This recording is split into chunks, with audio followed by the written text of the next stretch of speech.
Hello everyone. Get into the holiday spirit by adding a festive touch to your bread. Whether you want to score a crisp Christmas tree pattern or paint one on, I will show you how to create a unique, eye-catching bread design. Let's get started. Prepare your bread as usual, shaping the dough into a round or oval loaf and letting it proof in a banneton or a proofing basket. I'm using basic sourdough loaves here. I linked up the recipe in the top right corner. I recommend an oval loaf for the scored Christmas trees, but either oval or round works well for the painted version. Let's see first how to score Christmas trees on bread. If you want crisp lines, you can place the proofed dough in the freezer for about 30 to 45 minutes before scoring. I didn't this time, but chilled dough is often easier to score, especially for intricate designs. Before scoring, lightly dust the top of the loaf with rice flour. This will help the Christmas tree design stand out more clearly after baking. Use a small sieve for an even flour coating.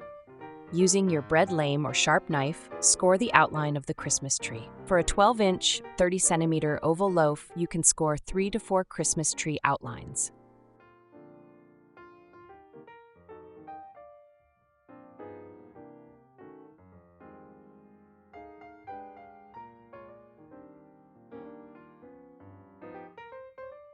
Using a small pair of scissors, carefully add small cuts along the outline of the tree to represent the tree's texture and branch lines.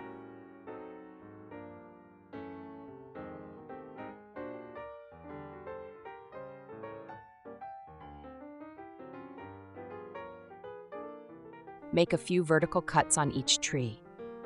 Keep the scoring shallow so that it creates light marks on the bread without expanding too much during baking. Bake your loaf in the Dutch oven for 25 minutes with the lid on, then remove the lid and bake for an additional 20 to 25 minutes without the lid.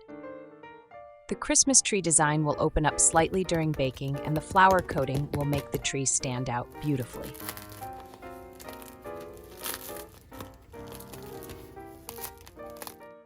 Now on to painting Christmas trees on bread.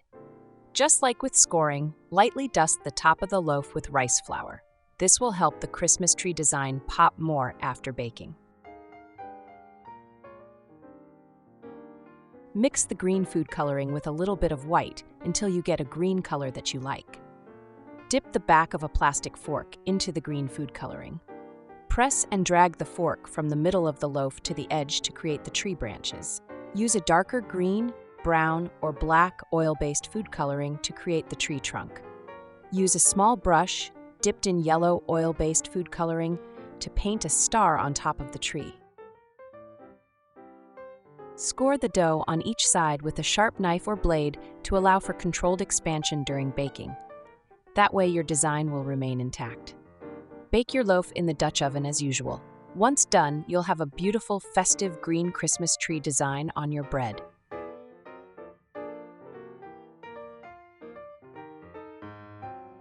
For this tree's trunk only, I used green, water-based food coloring, diluted with a bit of water, but it bled during baking.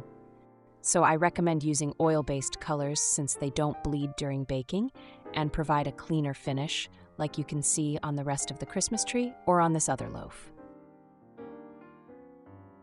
Also, avoid using too much food coloring as the design might look a bit messy. After baking, if you notice any excess food coloring, gently tap the design with a dry paper towel to remove it. Enjoy your beautifully decorated bread with a festive touch. Whether you score or paint, this fun holiday technique will surely impress your family and friends. Happy baking! Thanks for watching, and if you like this video, don't forget to subscribe to my channel.